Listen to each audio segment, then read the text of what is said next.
Les bulles qui remontent à la surface de ce plan d'eau n'ont rien de rassurant. Elles émergent d'un ancien puits de forage situé dans le secteur de Gaspé. Et des puits de forage abandonnés, il y en a plusieurs sur le territoire. Il y a une dizaine d'endroits où on a pu identifier qu'il y a déjà eu un puits. Puis là-dessus, il y en a 5 où on a vu des problèmes. De l'écoulement de pétrole, de l'écoulement de méthane ou une odeur liée à un dégagement de méthane. 5 sur 10, bien plus que ce qu'avait constaté l'Association québécoise de la lutte contre la pollution atmosphérique dans les autres régions du Québec.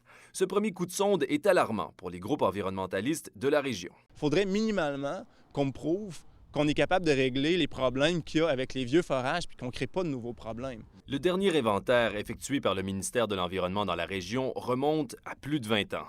En 1994, il y a un inventaire qui a été réalisé.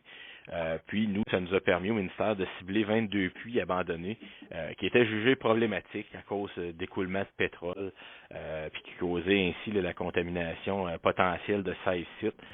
Depuis, Québec effectue des vérifications annuellement en Gaspésie, mais seulement à l'endroit de puits récemment forés sous la responsabilité de Pétrolia, une dizaine l'an dernier. Pour ceux dont le propriétaire a pris la poudre d'escampette, plus rien n'est fait depuis 16 ans. Il y a au-delà de tout près de 200 puits orphelins qui sont non inventoriés, non qualifiés, classifiés présentement au ministère des Ressources naturelles.